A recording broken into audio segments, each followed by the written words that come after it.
I stood in the back room of Tech Repair Solutions, staring at my son's phone screen, and felt the floor disappear beneath me. Jake Mitchell, the young technician who'd just shown me what he'd found, stood a few feet away, giving me space to process what I was seeing. But there was no processing this. My hands shook as I scrolled through app after app, each one revealing another layer of betrayal I hadn't thought possible. "Mrs. Harrington, I'm so sorry," Jake said quietly. His voice was gentle, careful, like he was talking to someone who'd just received devastating news, which I suppose I had. "I know this is your son. I debated whether to tell you, but those messages from the loan sharks, they mentioned your address. There were threats." I couldn't speak. My throat had closed completely. On the screen in front of me were gambling apps I'd never heard of, sites with names like Win Big Offshore and BetMax International. But it was the bank transaction history that made my stomach turn. Rows and rows of transfers, all from my accounts. $200 here, $400 there. Then bigger amounts, $800, $1,500, $2,000. "How much?" I finally managed to whisper. Jake's face was pained. From what I can see in the transaction history he screenshotted, it looks like over $47,000, Mrs. Harrington. Over the last 8 months. The number hit me like a physical blow. $47,000. My 17-year-old son had stolen $47,000 from me. I lowered myself into the chair Jake pulled over, my legs unable to support me anymore. "There's more," he said, and I almost laughed at the absurdity. What could possibly be more than this? But then he showed me a folder labeled Mom's Info, containing photographs, my credit cards, front and back, screenshots of password reset questions I'd foolishly written down in my home office, bank account numbers, security codes. Nathan had systematically documented everything he needed to access my entire financial life. "The messages are what worried me most," Jake continued, swiping to another app. "These guys, they're not playing around." The messages made my blood run cold. Anonymous usernames with threatening language. "Payment overdue. We know where you live in Greenwich. Pretty neighborhood. Would be a shame if something happened." Another one. "Your mom drives a nice Mercedes. Silver, right? Connecticut plates. We're watching. That's why I told you to cancel everything immediately," Jake said. "These offshore gambling operations, they work with some really dangerous people. And your son, Mrs. Harrington, he owes them $12,000 on top of everything else." I looked up at this young man who was showing me more compassion than my own child had. "How did you find all this?" I needed to do a full backup before repairing the water damage. When I accessed his cloud, these apps started syncing. I wouldn't normally look, but the notifications that came through... He paused, uncomfortable. They were threatening. I thought maybe someone had hacked his phone. But then I saw the transaction history, the screenshots of your information, and I realized... He trailed off, not wanting to say it out loud. "My son is robbing me," I finished for him. The words felt unreal coming out of my mouth. This was Nathan, my Nathan, the baby I'd held in my arms 17 years ago, promising to protect him from everything. The little boy who used to make me breakfast in bed on Mother's Day with burnt toast and 2 sweet orange juice. The teenager I'd sacrificed everything for after the divorce, working 16-hour days to build my consulting business so I could give him the life he deserved. "I need to make some calls," I said, my voice sounding strange and distant. Can you keep the phone here? I need evidence." "Of course. I documented everything, made backups, whatever you need." I walked out of that repair shop in a daze. The afternoon sun seemed too bright, too normal. People were going about their regular Thursday, shopping, laughing, living their lives, while mine had just imploded. I sat in my car in the parking lot for, I don't know how long, just staring at nothing. Then the shock began to wear off, and the questions flooded in. How had I not noticed? I reviewed my bank statements religiously. But Nathan had been smart, diabolically smart. He'd spread the transactions across different accounts, different cards, never enough to trigger fraud alerts, never in obvious patterns. And I'd been so busy, so focused on building the business, on proving to Robert and his new wife and everyone else that I didn't need him, that I was more than just an abandoned, middle-aged divorcee. The business. God, the business. I'd built Harrington Investment Consulting from nothing after the divorce 3 years ago. taken my economics degree that I'd never used during 20 years of marriage and turned it into an $8.5 million company. I'd been so proud. Finally, at 56, I was someone in my own right. Not Robert Harrington's wife, not just Nathan's mother. I was Natasha Harrington, CEO, financial consultant to some of the wealthiest families in Connecticut. And while I was busy building that empire, my son was drowning, and I never saw it. I called Victoria. My best friend answered on the second ring. "Tasha? What's wrong? You sound terrible. Can you come over?" My voice cracked. "Right now, I need you. I'm leaving the office now." 20 minutes. True to her word, Victoria Cross walked through my door exactly 20 minutes later, still in her courthouse attire, designer suit and heels that meant business. She took one look at my face and pulled me into a hug. What happened? I told her everything, showed her the photos Jake had sent to my email as evidence, watched her face shift from concern to shock to fury. Victoria was a criminal defense attorney, one of the best in the state. She'd seen every kind of crime, every kind of betrayal, but this shook even her. "Natasha, you know what this is legally, right?" She spoke carefully, gently. "This is fraud, identity theft, unauthorized access to financial accounts. If he were an adult, we'd be talking about serious prison time. He's my son, Vic. I know, but honey, there are loan sharks involved, people who make real threats. This isn't just about the money anymore." We sat at my kitchen island, the same place Nathan and I had eaten breakfast that morning. Had he looked at me while eating the French toast I'd made, knowing what he was doing? How long had he been lying to my face? "What do I do?" I asked, and I hated how helpless I sounded. I ran a multi-million-dollar business. I managed investment portfolios worth hundreds of millions. But facing this, I was just a heartbroken mother who had no idea how to fix her son. Victoria pulled out her laptop. "First, we secure everything, every account, every card, every password. Then we need to see the full extent of this. And Tasha, we need to talk to Nathan. Tonight." The thought of confronting him made me nauseous. "He's home right now, probably playing those damn video games." "Does he know you found out?" "No. He thinks his phone is just being repaired." Victoria's expression was grim. "Good. Don't tell him yet. Let me look at everything first.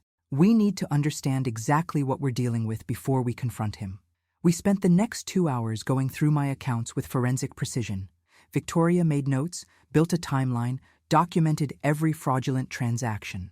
The total came to $47,312.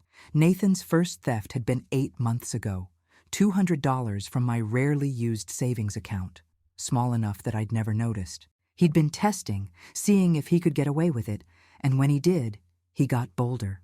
"Look at this," Victoria said, pointing at her screen. "The timing. Every single transaction happened during your business hours. He knew when you'd be in meetings, when you wouldn't be checking your accounts. He planned this. The realization was somehow worse than the theft itself. This wasn't impulsive. He systematically planned how to steal from his own mother. The gambling started first, according to these app installation dates, about 10 months ago. So he got into trouble with the gambling, then started stealing to cover it." My phone buzzed. A text from Nathan. "When will my phone be ready? Need it for raid tonight." He even had the audacity to be impatient about getting back the device that held evidence of his crimes. "Don't answer yet," Victoria advised. "Let him sweat a little." But I couldn't help myself. I texted back, "Soon. We need to talk when I get home." I watched the 3 dots appear, then disappear, then appear again. Finally. "Okay. He knows something's wrong," Victoria observed. "You never text like that." "Good. He should be worried." We finished securing my accounts, changing every password, canceling every card, setting up new security protocols. The bank would investigate the fraudulent transactions, but I told them I needed time before filing an official report. They gave me 30 days. By the time Victoria and I walked into my house that evening, I'd gone through every emotion possible. Shock, betrayal, rage, heartbreak, guilt. Now I just felt tired. Bone-deep, soul-crushing tired. Nathan was in the living room, pretending to do homework, but clearly waiting anxiously. When he saw Victoria with me, his face paled. "Nathan, we need to talk," I said, my voice steadier than I felt. "Living room. Now, he followed us, and I saw his hands shaking slightly. Good. He should be scared. I sat across from him, Victoria beside me, and pulled out my phone. I took your phone to get repaired today. Jake, the technician, found something while doing the backup. I watched his face carefully, saw the exact moment panic set in. Do you want to tell me what he found, or should I?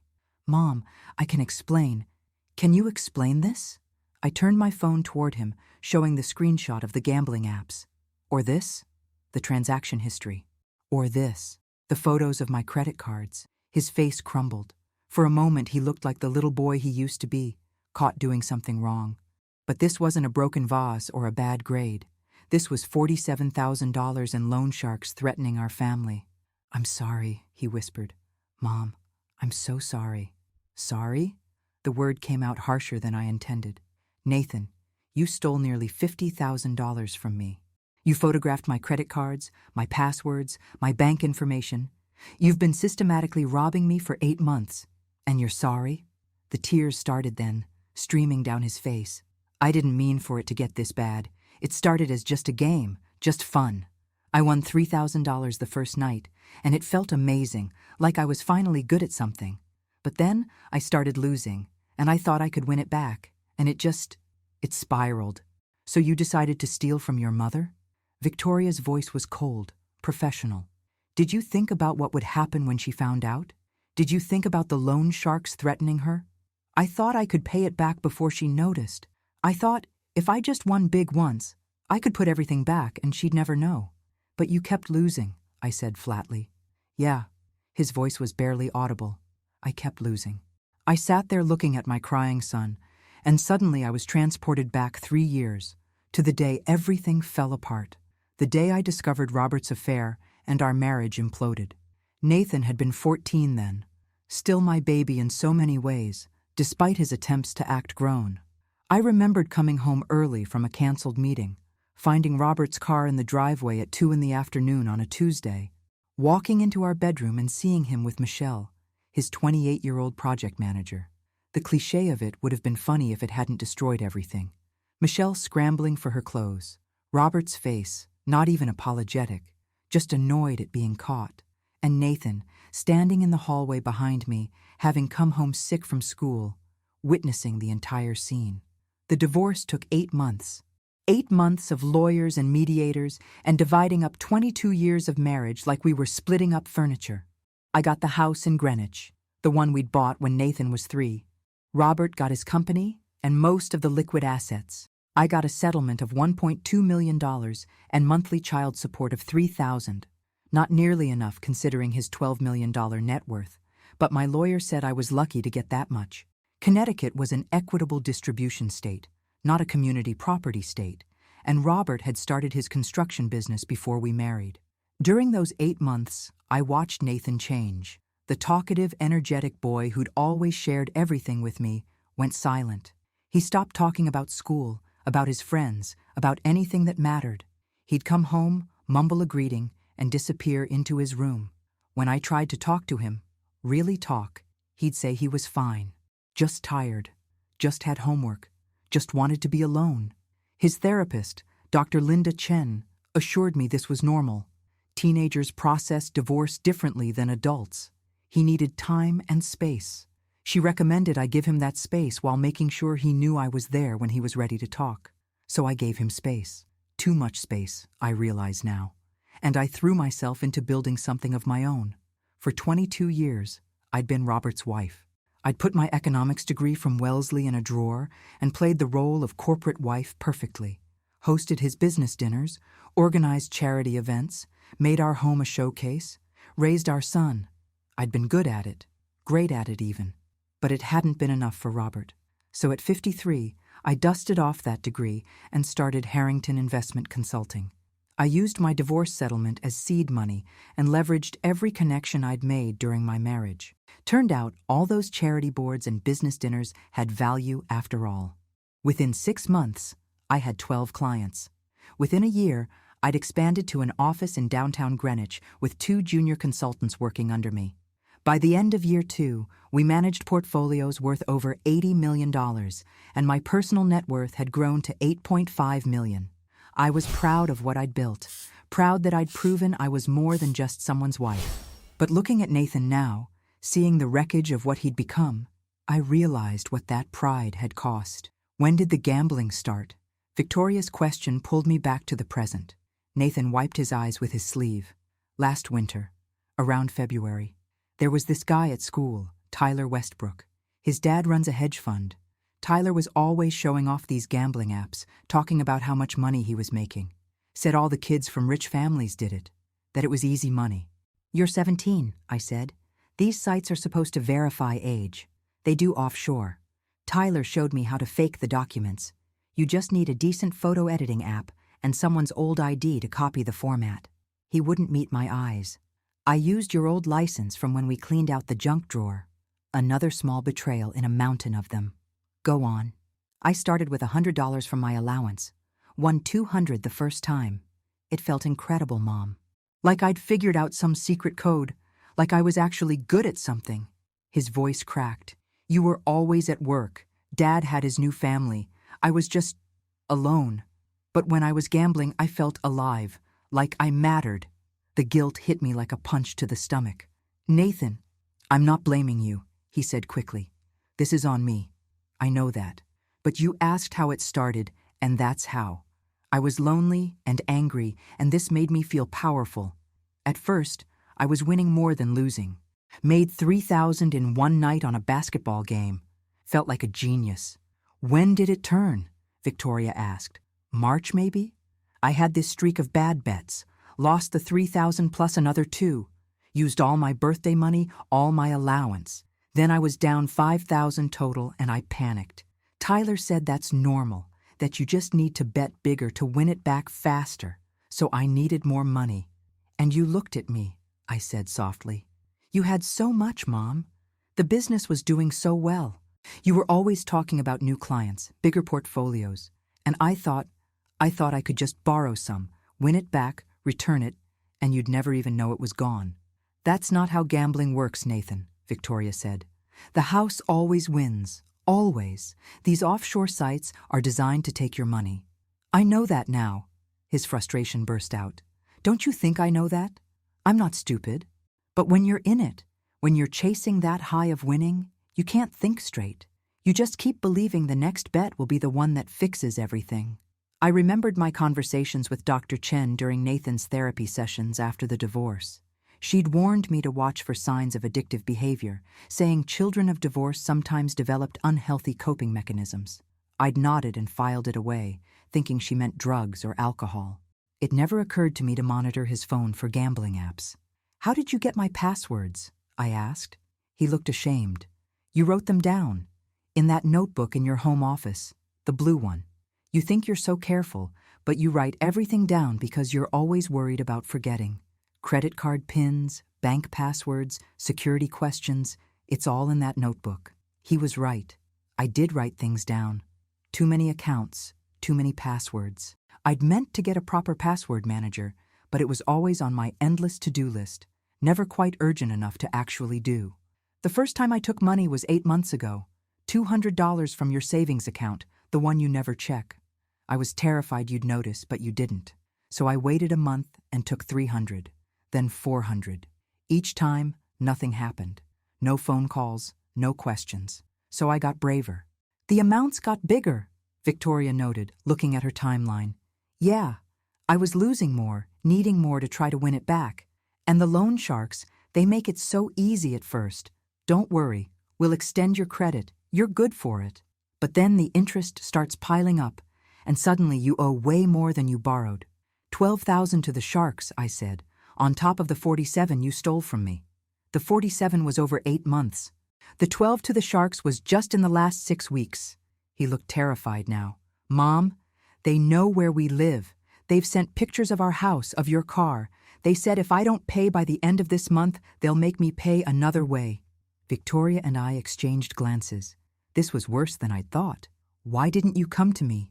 The question burst out of me. "Nathan, if you were in trouble, if you needed help, why didn't you just come to me?" "Because I knew you'd be disappointed. You're always so perfect, Mom. Perfect business, perfect life, everything together. How was I supposed to tell you I'd screwed up this badly? That your son is a gambling addict who stole from his own mother? I'm not perfect, I said, my voice breaking. Nathan, I'm so far from perfect. Yes, I built a business, but I neglected you doing it. I let my anger at your father and my need to prove myself consume everything else. I should have noticed you were struggling. I should have been there. You were working, he said quietly, building something that was yours. I get it, Mom. I really do. And maybe if Dad had stepped up, if he'd been around at all instead of playing house with Michelle and the baby, it wouldn't have gotten this bad. The mention of Robert's new family made my chest tight. 6 months after our divorce was finalized, Robert married Michelle.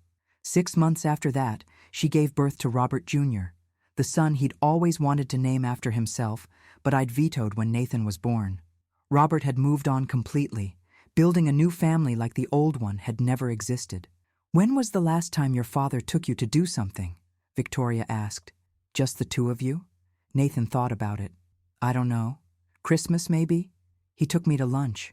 Spent the whole time on his phone dealing with some construction site crisis. Before that, I honestly can't remember. Court-ordered visitation is every other weekend, I said. He's supposed to. He cancels half the time, Nathan interrupted. Work emergencies, family commitments. He means his new family, not me. When I do go over there, Michelle acts all fake nice, and the baby cries constantly, and Dad's attention is always on them. I'm just this obligation he has to fulfill. My heart broke for him, but it didn't excuse what he'd done. Nathan, I understand you were hurting. I understand you felt alone and overlooked. But stealing nearly $50,000, putting us both in danger with loan sharks, that can't be excused by loneliness. I know. His voice was small. I know, Mom. I messed up so badly. I don't know how to fix it. That's what we're going to figure out, Victoria said firmly. The next morning, I woke up at 5 after barely sleeping. Every time I'd closed my eyes, I saw those transaction records, those threatening messages from loan sharks. My son's face crumbling as he confessed. I made coffee with shaking hands and sat at my kitchen table, watching the sun rise over Greenwich, wondering how everything had gone so wrong. Victoria arrived at 7, carrying files and her laptop. She'd spent the night researching gambling addiction treatment programs and legal options. We need a plan, she said, spreading papers across my table. A comprehensive one. This isn't just about the money anymore, Tasha. Nathan needs serious help, and we need to neutralize the loan shark threat. I've been thinking about that all night, I said. The loan sharks, they can't actually do anything, can they? I mean, what they're doing is illegal. That's exactly why they're dangerous, Victoria said grimly. They're already operating outside the law. They have nothing to lose. And Nathan gave them our address, probably photos of you from his phone, details about our lives. These people know how to intimidate, and sometimes that intimidation turns physical. The coffee turned bitter in my mouth. So what do we do? I'm going to handle them, professionally. Victoria's voice took on that sharp edge I'd heard her use in court. I've dealt with worse than small-time offshore gambling enforcers. But first, I need you to make a decision about Nathan. Are you willing to press charges? The question hung in the air between us. My son had committed fraud, identity theft, stolen nearly $50,000. If he were anyone else's child, the answer would be obvious. But he was mine. No, I said finally. I can't do that to him. He needs help, not a criminal record. I thought you'd say that, Victoria said, not unkindly. So here's what I propose. Treatment first. There's a residential program in Massachusetts, Recovering Pathways, that specializes in adolescent gambling addiction. 3 months, intensive therapy, completely offline environment. 3 months? The thought of Nathan being gone that long made my chest tight, even after everything he'd done. He needs it, Tasha. This isn't something that gets fixed with weekly therapy sessions. He's an addict. The gambling has the same effect on his brain as drugs would. He needs intensive treatment, away from triggers, away from his friend Tyler, and that whole environment.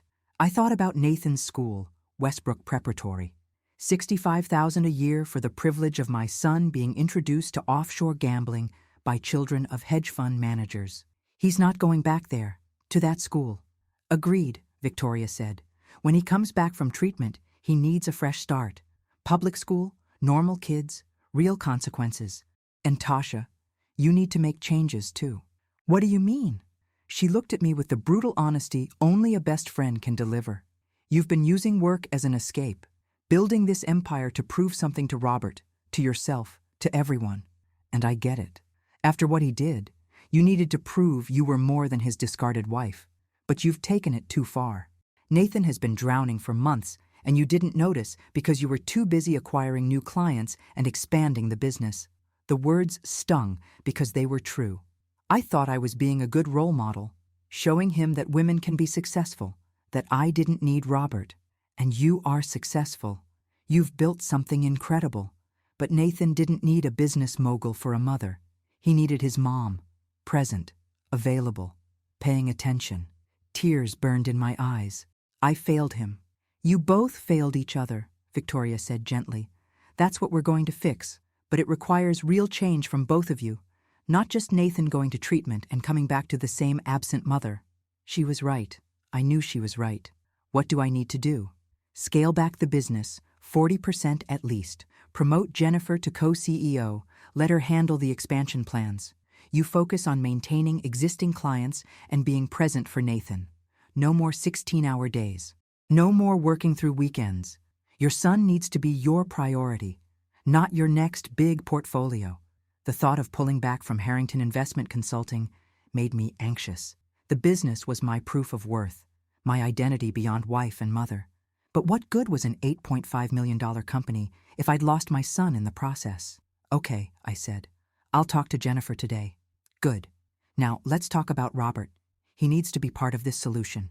Nathan is his son too, and from what Nathan said last night, Robert has been completely absent. That ends now. I laughed bitterly.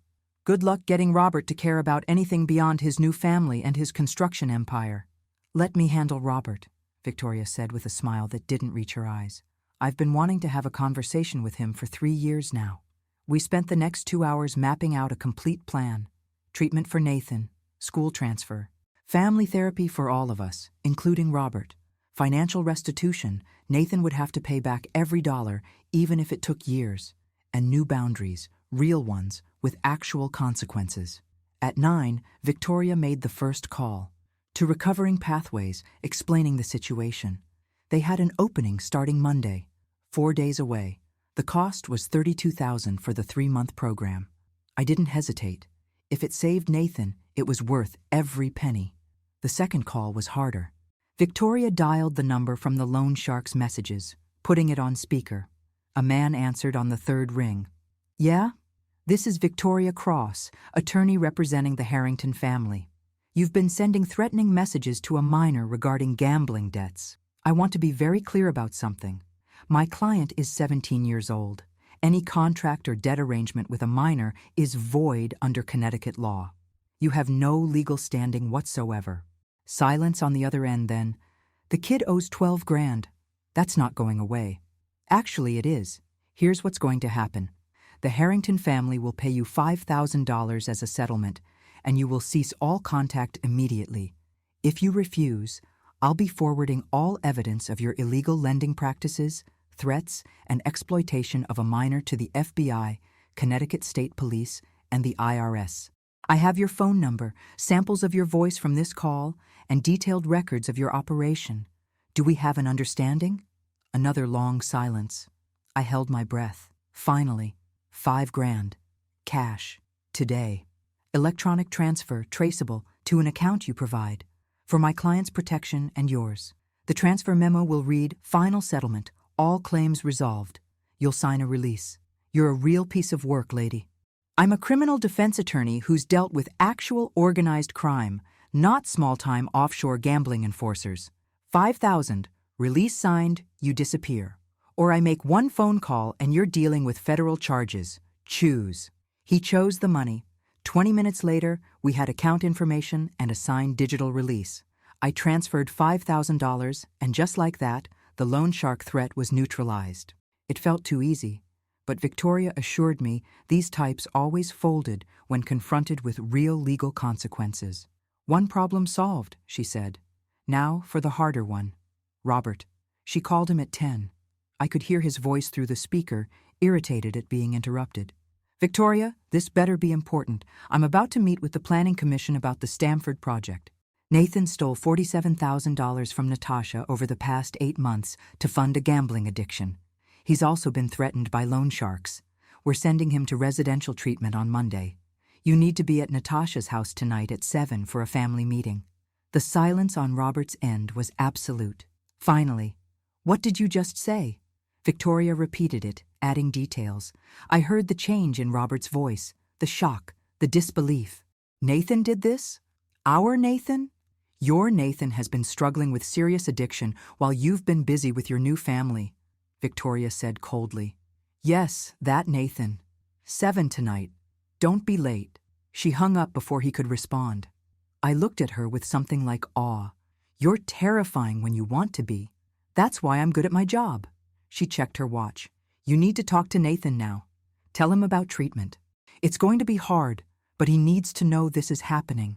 I found Nathan in his room, exactly where I'd left him the night before. He was sitting on his bed, staring at nothing. He looked up when I entered, and I saw fear in his eyes. Good. He should be afraid of what came next. We need to talk about what happens now, I said, sitting beside him. He tensed, but didn't move away. Victoria found a treatment program. Residential in Massachusetts. You start Monday. Residential? Like living there? For 3 months. Intensive therapy for gambling addiction. No phone, no internet, completely supervised environment. His face went pale. 3 months? Mom, no, I can't miss that much school. I'll get behind. College applications are next year. I'll lose everything. You should have thought about that before stealing $50,000, I said, and my voice was harder than I intended.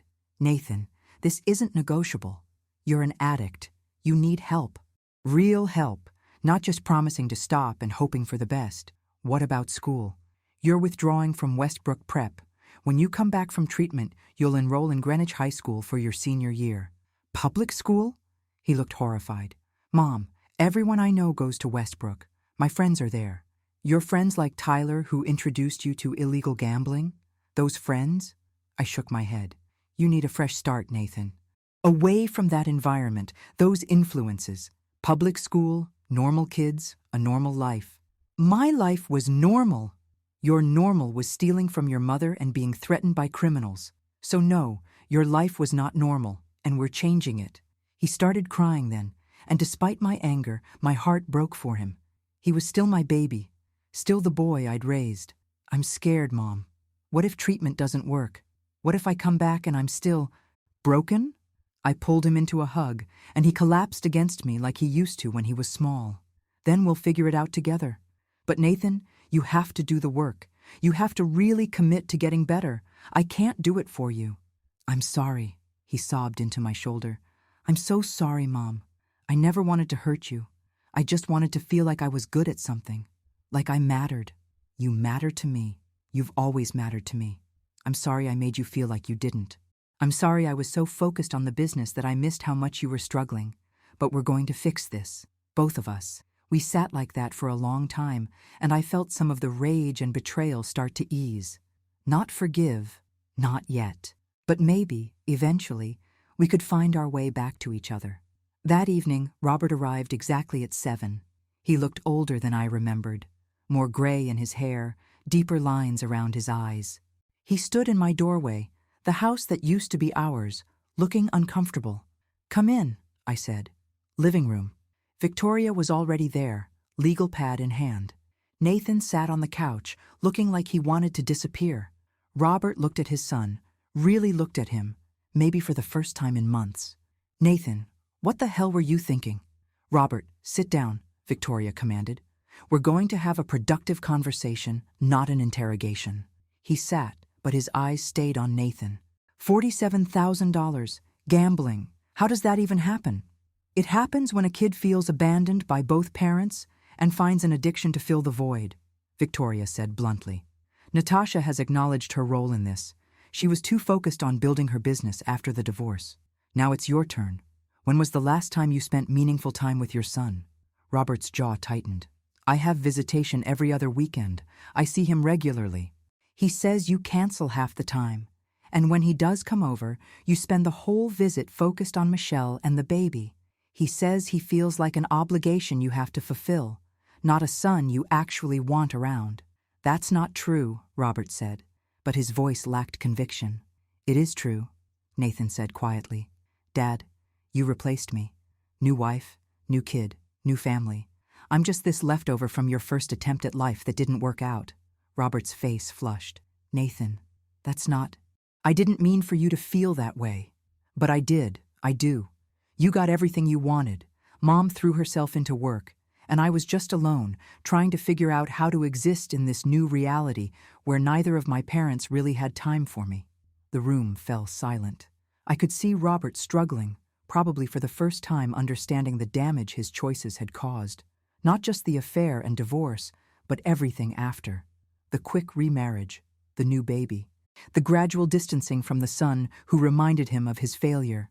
I'm sorry, Robert finally said, and his voice was thick with emotion. Nathan, I'm sorry. You're right. I got caught up in my new life and I didn't make enough effort with you. That's on me. Not on you, on me. Victoria nodded approvingly. Good. Now here's what's going to happen. Nathan is going to residential treatment on Monday for 3 months. When he comes back, he'll be enrolled in public school. He's going to pay back every penny he stole, which means getting a job. And all 3 of you are going to family therapy. Together. That includes you, Robert. Family therapy? With Natasha? Robert looked uncomfortable. You're still Nathan's parents, Victoria said firmly. This isn't about your relationship with each other. It's about your relationship with your son and learning how to co-parent effectively. Nathan needs to see that despite the divorce, you're both still invested in his well-being. Can you do that? Robert looked at me. I looked back at this man I'd loved for 22 years, married at 25, built a life with, the father of my child. We'd failed Nathan together. Maybe we could help him heal together, too. Yes, I said. For Nathan. Yes, Robert agreed. For Nathan. We spent the next hour working out details. Robert would pay half of the treatment costs. He committed to weekly therapy sessions. He agreed to be more present, more active in Nathan's life. Whether he'd follow through remained to be seen. But it was a start. After Robert left, Victoria packed up her files. That went better than expected. Thank you, I said, for everything. I don't know what I would have done without you. You would have figured it out. You always do. But Tasha, remember what we talked about. Scaling back the business, being present. Nathan needs you. I know. I'm meeting with Jennifer tomorrow. We're restructuring. She hugged me. You're a good mom. You made mistakes, but you're fixing them. That's what matters. After she left, I went to Nathan's room. He was packing for treatment, moving slowly like he was in a dream. Need help? I asked. I guess. He held up 2 shirts. Do you think I'll need nice clothes there? Probably not. Comfortable clothes. Things you can relax in. I sat on his bed while he packed. Nathan, I want you to know something. Yes, you hurt me. Yes, you broke my trust. But I still love you. That never changed. Not for 1 second. He stopped packing and looked at me, eyes red from crying. I love you too, Mom. I'm going to get better. I promise. I'm going to fix this. We're going to fix this, I corrected. Together. That weekend passed in a blur of preparation. We visited the treatment center for intake, met with the therapists, signed paperwork. I watched Nathan say goodbye to his room, his things, his life as he knew it. On Sunday night, his last night home before leaving for 3 months, we ordered his favorite pizza and watched movies like we used to when he was small. Monday morning, I drove him to Massachusetts. The facility was beautiful, set on wooded grounds, peaceful and isolated. Nathan clung to me at the entrance. I'm scared. I know. But you're brave. You're going to do this. I held his face in my hands. I'll visit every week. We'll talk on the approved phone times. You're not alone in this. A counselor came to collect him. I watched my son walk away, shoulders slumped, looking back once with fear in his eyes. Then he was gone, and I was standing in a parking lot in Massachusetts, crying like I hadn't cried since the divorce. The drive home was the longest 2 hours of my life. The first week without Nathan was unbearable. I'd wake up at 6, make coffee for 2 out of habit, then remember he wasn't there. I'd find myself listening for sounds from his room, forgetting he was 2 hours away in Massachusetts. The house felt cavernous and empty in a way it never had before. But I'd made promises, and I intended to keep them. On Tuesday, I called Jennifer Martinez into my office. She'd been my vice president of operations for 18 months, brilliant with numbers and client relations, everything I'd needed to scale the business so aggressively. She walked in smiling, probably expecting another expansion proposal. "Jennifer, sit down. We need to talk about restructuring the company." Her smile faltered. "Restructuring? Natasha, we're in our strongest position ever. Third quarter projections are showing 30% growth. This isn't the time to pull back." "It's exactly the time," I said, and I explained everything. Not the details of Nathan's situation, that was private, but enough. Family crisis. Need to be more present. Couldn't maintain my current workload. "I'm promoting you to co-CEO. You'll handle all new client acquisition and expansion planning. I'll maintain existing relationships and handle high-level strategy, but my active hours are dropping to about 60% of current levels." Jennifer processed this, and I could see her running calculations. "This is about your son, isn't it? The one you mentioned was having some difficulties." "Yes, he needs me, and I haven't been there. That changes now." She nodded slowly. "I understand. Family comes first. But Natasha, 60% of your hours still leaves you working more than most CEOs. Are you sure that's enough reduction?" "It's what I can manage right now. If I need to scale back more, I will. But this business is still important to me. I just can't let it consume everything anymore." We spent the next 3 hours working out details. Jennifer would take over the expansion into the Boston market we'd been planning. She'd handle the 3 new client pitches scheduled for next month. I'd focus on our 12 biggest accounts and strategic direction. My calendar, which had been blocked solid with meetings from 7 in the morning until 7 at night, suddenly had space, breathing room, time. It felt strange and terrifying and necessary. That Wednesday, I had my first session with Dr. Eleanor Morrison, the family therapist Victoria had recommended. Her office was in a converted Victorian house in downtown Greenwich, warmly decorated with soft furniture and calming colors. She was maybe 60, with silver hair cut short and kind eyes that seemed to see right through me. "Tell me about Nathan," she said simply. And I did. Everything. The divorce, the business, the gambling, the theft, my failures as a mother. How I'd been so focused on proving my worth after Robert's betrayal that I'd missed my son falling apart. By the end, I was crying. The kind of crying where you can't catch your breath. "You're carrying a tremendous amount of guilt," Dr. Morrison observed. "But guilt is only useful if it motivates change. It sounds like you're already making those changes. I don't know if it's enough. What if he comes back from treatment and I've already damaged him beyond repair? What if he never trusts me again?" Trust is rebuilt through consistent action over time. You can't undo the past 8 months or the past 3 years. But you can show up differently moving forward. That's what Nathan needs to see. We talked about boundaries, communication, the difference between being present and being controlling. "Nathan is 17, Dr. Morrison said. Almost an adult. He doesn't need you to fix everything or protect him from all consequences. He needs you to be a safe place to land while he figures out who he is." The concept seemed so simple, but felt impossibly hard. I'm used to solving problems, building strategies, taking action. Being present isn't passive, Natasha. It's actually much harder than building a business. It requires you to sit with discomfort, uncertainty, not having all the answers. Can you do that? I didn't know, but I was going to try. Thursday evening, my phone rang. The caller ID showed recovering pathways. My heart stopped. Was Nathan okay? Had something happened? "Mrs. Harrington, this is David Chen, Nathan's primary counselor. Everything is fine. I'm just calling to give you an update on his first few days." Relief flooded through me. "How is he?" "Struggling, which is normal. The first week of detox from gambling triggers is often the hardest. Nathan's been having headaches, anxiety, difficulty sleeping, but he's participating in group therapy, meeting with his individual counselor daily, and starting to open up about the underlying issues." What underlying issues? Well, I can't share details of his private sessions, but in group he's talked about feeling invisible in his family, feeling like he had to compete with your business and his father's new family for attention.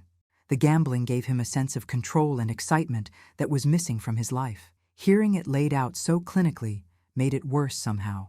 Is there anything I can do? Anything he needs? Actually, yes.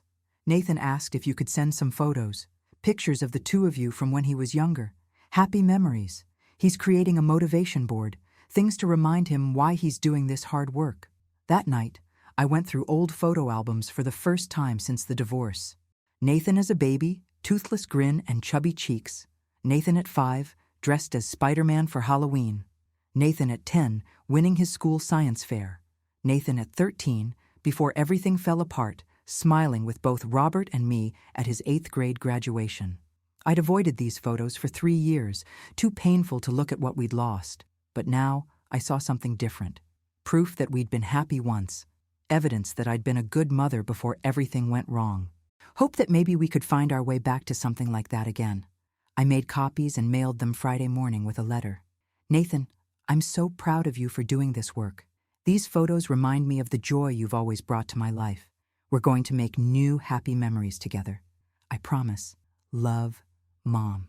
Saturday morning, I did something I hadn't done in 3 years. I slept until 9. No alarm, no urgent emails, no early morning calls with Tokyo clients. I woke up naturally, made breakfast slowly, sat in my garden with coffee, and actually noticed the flowers blooming. It felt foreign and uncomfortable, this stillness. My mind kept trying to fill the space with work tasks, problems to solve, strategies to develop. But I forced myself to just sit, just be.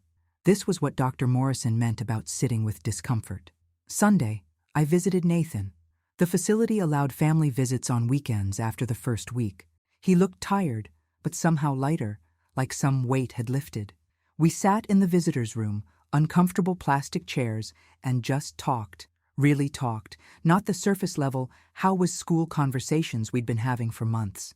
The therapy is hard, he admitted.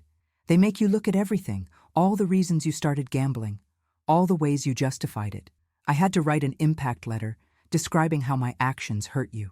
That was brutal, Mom. Really seeing what I did to you. I had to look at my own impact too, I told him. How my choices after the divorce affected you.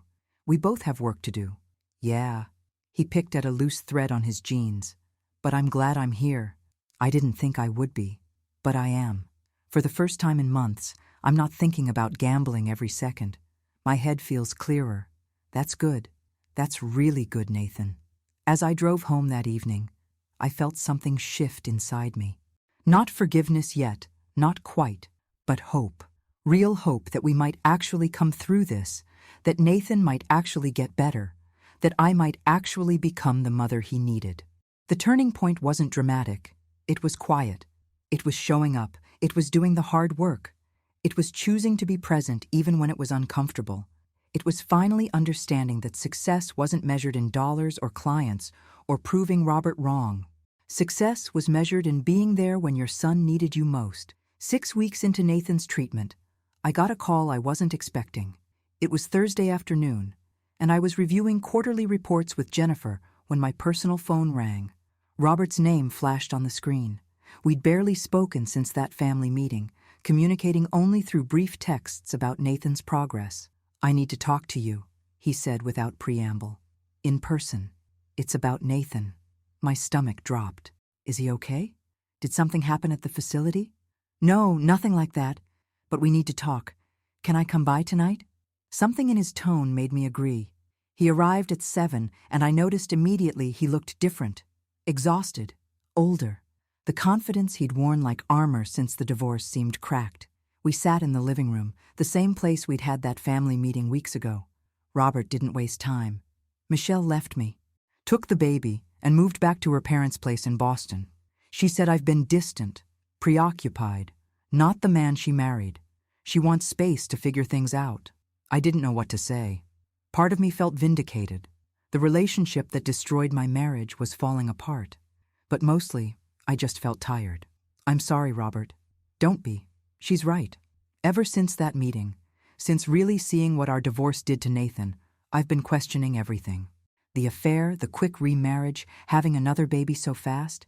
I thought I was moving forward, building a new life, but I was just running away from my failures with you and Nathan. Why are you telling me this? He leaned forward, hands clasped between his knees. Because I need to apologize, really apologize, not just to Nathan, but to you. Natasha, I destroyed 22 years of marriage because I was a coward who couldn't handle my midlife crisis like an adult. I blamed you for being too focused on the home, not interesting enough, not ambitious enough. But the truth is, I was the problem. I was bored with myself and took it out on you. Tears stung my eyes. I'd waited 3 years to hear something like this, but now that it was happening, it didn't feel like I thought it would. It didn't fix anything. Robert, let me finish, please. He took a shaky breath. I've been going to therapy. Individual therapy, not just the family sessions. My therapist asked me to really examine why I've been so absent with Nathan. And the truth is, he reminds me of my failure. Every time I look at him, I see the family I destroyed, the son I hurt, the wife I betrayed. It was easier to focus on Michelle and the baby. This clean slate where I could pretend to be a better man without actually doing the work to become one. You're doing that work now? I'm trying. God, Natasha, I'm trying. Because the thought of losing Nathan the way I lost you, the way I'm losing Michelle, it's unbearable. He's my son. My only son, really, because little Robert is still just a baby. Nathan is this whole person that I helped create, and I've been throwing that away because facing him means facing what I did. We sat in silence for a moment. Then Robert asked, "How did you do it? How did you face your mistakes with Nathan and actually change?" I didn't have a choice. I almost lost him completely. And I realized that my pride, my need to prove I was successful and didn't need you, none of it mattered if Nathan was gone. He's more important than my ego. I'm starting to understand that. Robert stood, walking to the window overlooking the backyard. This house, I remember when we bought it. Nathan was 3. We thought we'd be here forever, watching him grow up, maybe grandkids someday. I threw all of that away for what? A woman half my age who's realizing I'm not actually a prize catch? An ego boost that lasted about 6 months? Robert, what do you want from me? Forgiveness? I'm not sure I can give you that. Not for me, anyway. Maybe someday, but not now. He turned back to me. I don't want forgiveness. I want partnership. Co-parenting partnership. I want to figure out how we can both be better parents to Nathan. Separately, but together, if that makes sense. Because he needs both of us. Really present and committed. Not this mess we've been. I'm already doing that. I've restructured my entire business. I'm in therapy. I visit him every week. I know. David, his counselor, tells me about your visits. Nathan talks about you in his sessions, apparently. About how you're different now, more available. I want to be different too. But I don't know how to fix what I broke with him. You show up, I said simply. Consistently. Even when it's hard. Even when he's angry at you, which he has every right to be. You show up anyway. Robert nodded slowly. There's something else. I've decided to step back from the business. Not completely, but significantly. I'm promoting Marcus to Chief Operating Officer. He can handle the day-to-day. I'm going to actually use the partnership structure I set up instead of micromanaging everything. I was stunned. Robert's construction company was his identity. More than our marriage ever was. More than fatherhood. That's a big change. Nathan needs it. And honestly, I need it. I'm 59 years old. I've built a $12 million company and destroyed 2 families in the process. What's the point of all that success if I'm completely alone at the end? The vulnerability in his voice was something I hadn't heard in years, maybe ever. This was a different Robert than the one who'd coldly divided up our assets, who'd married his mistress 6 months after our divorce was final. This was a broken man trying to figure out how to rebuild. When does Michelle want to come back? I asked. She doesn't. She's filing for divorce. Says she married an illusion, not a real person. She's probably right. He laughed bitterly. Karma, right? The way I left you. Now she's leaving me. I'm not going to say you deserve it, because the baby doesn't deserve a broken home. But Robert, maybe this is your chance to actually deal with your issues instead of running to the next relationship. That's what my therapist says. He moved back to the couch, Can we make a commitment to putting Nathan first, above our anger at each other, above everything else? Real co-parenting, communicating regularly, showing up for him together? I thought about Dr. Morrison's words about Nathan needing to see us both invested in his well-being. Yes, for Nathan. But Robert, this only works if you follow through. Not just for a few weeks while you're motivated, but permanently. Nathan has been let down enough. I know. I won't let him down again. Or you. After Robert left, I sat alone in the quiet house, processing everything. His marriage falling apart. His willingness to finally take responsibility. The possibility of actually co-parenting effectively. It felt surreal, like the universe was rearranging itself in ways I couldn't have predicted. The next day, Friday, was my weekly visit to Recovering Pathways. Nathan looked better than he had in weeks. Color back in his face, eyes brighter, more present. We walked the grounds together, late October air, crisp with autumn. Dad visited yesterday, he said. Did he tell you? No, he didn't mention it. How was it? Different. He actually talked to me, Mom, like, really talked. About the divorce, about Michelle leaving, about how he's been a terrible father. He cried. I've never seen Dad cry before. How did that make you feel? Nathan was quiet for a moment, kicking at fallen leaves. Mad at first, like, now you care? Now you're sorry? But also, I don't know. Relieved, maybe? That he finally admitted it wasn't my fault, that he screwed up, not me. It was never your fault, Nathan. None of it. The divorce, the distance, none of that was because of you. I know that intellectually, but feeling it is different. In therapy, we talk about this concept of the child's burden, how kids always think their parents' problems are somehow their responsibility. I did that. I thought if I was better, smarter, more athletic, more interesting, maybe Dad would want to be around. Maybe you wouldn't work so much, like I wasn't enough to make either of you happy. Hearing him say it out loud broke something in me. Oh, Nathan, you were always enough. You were everything. I'm so sorry I made you feel like you weren't. It's not just you, Mom. It's both of you. And it's me, too. I made choices. Bad choices. I can't blame everything on you guys being messed up. At some point, I'm responsible for my own actions. That's very mature of you. Yeah, well, 6 weeks of intensive therapy will do that. He smiled slightly. But seriously, I'm starting to understand some stuff, like how the gambling was never really about money or winning. It was about control. Everything in my life felt out of control. You and Dad splitting up, Dad's new family, you building this huge business. I couldn't control any of that, but I could control when I placed a bet. I could control which games I played. Even though I was losing, I felt like I was doing something, making decisions, having power over something. And now I'm learning other ways to feel in control, healthy ways, and honestly, accepting that I can't control everything. That sometimes life is just messy and hard, and that's okay. I don't need to fix it with gambling or anything else. I just need to deal with it. We sat on a bench overlooking a small pond. Ducks paddled lazily across the water. Your counselor says you're doing really well, that you're one of the most engaged patients in your group. I want to get better, really better, not just white-knuckling it until I can gamble again. I want to come home and actually have a relationship with you. And maybe with Dad, if he actually follows through this time. He seems committed, but you're right to be cautious. Trust is earned, not given. That's what I told him yesterday. He asked if I could forgive him. I said I don't know yet, but I'm willing to see if he can be different. That's all I can offer right now. Pride swelled in my chest. Nathan, you've grown so much in just 6 weeks. I'm amazed by you. Don't be amazed yet. I've still got 6 weeks to go, and then the real test is coming home and not falling back into old patterns. That's what scares me most. What if I get home and everything feels the same and I want to gamble again? Then we deal with it together. That's what the aftercare plan is for. Continued therapy, support groups, strategies for managing triggers. You won't be alone in this. And you'll really be there? Not working 16-hour days? Not too busy for me? I promise. I've restructured everything at work. Jennifer is co-CEO now. My schedule is completely different. I'll be there, Nathan. For real this time. He leaned his head on my shoulder, something he hadn't done since he was small. I missed you, Mom. The real you, not the stressed-out workaholic version.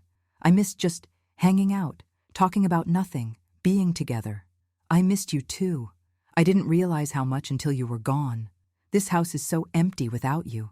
We sat like that until visiting hours ended. When I left, Nathan hugged me tight and whispered, "Thank you for not giving up on me." "Never," I whispered back. "I will never give up on you." The drive home felt different this time. Not sad and heavy like the first few weeks, but hopeful. Nathan was healing. Robert was finally taking responsibility. I was learning to be present instead of productive. We were all doing the work. That evening, Victoria came over with Thai food and wine. "You look different," she said immediately. "What happened?" I told her about Robert's visit, about Nathan's progress, about the shift I felt happening in all of us. "I think we might actually be okay, Vic, all of us. Not perfect, not fixed, but okay." "Of course you will be. You're doing the work, all of you." She raised her wine glass. "To messy families who figure out how to heal." "To healing," I echoed. Later that night, I couldn't sleep. I found myself in Nathan's room, sitting on his bed, looking at the space he'd left behind. Soccer trophies from middle school, photos with friends, his old Nintendo Switch sitting on the desk, untouched since he left. This room would look different when he came back. No more expensive electronics, no more privacy that allowed him to hide an addiction, but also, hopefully, no more loneliness, no more feeling invisible. My phone buzzed with an email from Nathan, sent through the facility's supervised email system. The subject line was simple: "Thank you. Mom, I know I said it today, but I wanted to write it down. Thank you for loving me enough to get me help instead of just punishing me. Thank you for doing your own work instead of just blaming me. Thank you for being honest about your mistakes. It makes it easier for me to be honest about mine. I'm scared about coming home, about facing everything I did, about trying to rebuild trust with you and Dad. But I'm also excited, because for the first time in a long time, I actually believe things can be different. I believe we can be a family again, even if it looks different than before. I love you, Nathan." I read it 3 times, tears streaming down my face. Then I wrote back, "Nathan, you never need to thank me for loving you. That's not conditional. That's forever. I'm proud of you. I believe in you. And yes, things will be different. Better, I promise. Come home ready to build that new life with me. I'll be here, always. Love, Mom." This was the climax, I realized. Not some dramatic confrontation or big revelation. Just this: a mother and son, both broken, both healing, both choosing to show up for each other, both believing that despite everything, love was enough to start rebuilding. 3 months later, I stood in the parking lot of Recovering Pathways, waiting for Nathan to complete his final checkout. It was mid-January, cold and gray, but I didn't feel the chill. I felt only anticipation mixed with nerves. Today, my son was coming home. David Chen walked out with Nathan, both of them carrying boxes of belongings. Nathan looked transformed. Not just physically, though he'd gained back healthy weight and the darkness under his eyes was gone. He looked grounded, present, like someone who'd fought a war and survived. "Mrs. Harrington," David said warmly, "Nathan's completed his program with flying colors. We're very proud of him." "I'm proud of him too." I looked at my son. "Ready to come home?" "Yeah," Nathan said, and I heard only a little fear in his voice. Mostly, I heard determination. "I'm ready." The drive back to Connecticut was easy, filled with conversation about his plans. He'd start at Greenwich High School on Monday. He'd already been accepted after I'd submitted his transcripts and met with the principal. His old friend Tyler had texted once after finding out Nathan was in treatment, a dismissive message saying he was weak for needing help. Nathan had blocked him immediately. "I'm not going back to that world," Nathan said firmly. "Those kids, that whole scene at Westbrook, it was toxic. I didn't see it then, but I see it now. Rich kids with too much money and not enough supervision, thinking rules don't apply to them. I don't want to be that person anymore. Who do you want to be?" He thought about it. Someone who deals with problems instead of escaping them. Someone who takes responsibility. Someone you can be proud of. "I'm already proud of you, Nathan. Every day, I'm proud of you." When we pulled into the driveway, Robert's truck was there. We'd planned this together, both of us welcoming Nathan home. Robert stood on the porch, and I saw nervousness on his face. He and Nathan had visited regularly during treatment, rebuilding slowly. But this was different. This was real life starting again. "Hey, Dad," Nathan said, and Robert pulled him into a hug. "Welcome home, son. I missed you. Missed you too." Inside, the house felt different, lighter somehow. We'd prepared Nathan's room together, Robert and I, removing the gaming systems, setting up a simple flip phone instead of a smartphone, creating a space that felt safe and monitored, but not punitive. Victoria had helped us establish boundaries that made sense. Aftercare therapy 3 times a week. Weekend job at Jake's repair shop starting next month. Curfew at 9 on school nights. Weekly family dinners with both Robert and me. That first family dinner was awkward but real. We ordered Chinese food and sat around the kitchen table, the 3 of us together for the first time since before the divorce. Nathan talked about his anxiety about starting public school, about being the new kid mid-year. Robert shared about stepping back from his company, how strange it felt, but also liberating. I talked about the business, about how Jennifer was thriving as co-CEO and how much I didn't miss the 16-hour days. "This is nice," Nathan said quietly. "Just this. Being together without it being tense or angry, or everybody pretending everything's fine when it's not." "We're not pretending anymore," Robert said. "Any of us, that's the difference." After dinner, Robert left, and Nathan and I sat in the living room. "I need to talk to you about something," Nathan said. "The money, the $47,000 I stole. I want to pay it back." "Nathan, that will take years. Minimum wage at Jake's shop. I know, but it's important to me." David and I worked out a plan. "I'll pay you back $200 a month from my job. It'll take almost 20 years, but I'll do it. Every month until it's paid back completely. I need to make this right." The commitment in his voice made my throat tight. "Okay, but Nathan, if you need that money for college, for your future, this is part of my future. Being someone who takes responsibility, who fixes his mistakes even when it's hard." He looked at me directly. "You gave me so much, Mom. Not just money, but a second chance. The least I can do is pay back what I stole. Then we'll do it your way, $200 a month. But I'm putting it in an account for you, for college or whatever you need. You're paying back the debt, but I'm investing in your future." He started to protest, then smiled. "Of course you are. You're an investment consultant. You can't help yourself." "Exactly." The first week was hard. Nathan struggled at Greenwich High, overwhelmed by the size, the different social dynamics, the fact that no one knew him or his story. But slowly, he found his footing. He joined the computer repair club, discovered he had a genuine talent for fixing things, made friends with kids who worked after school, who didn't have trust funds or offshore gambling apps. Robert kept his promise too. Every Tuesday evening, he came for family therapy with Dr. Morrison.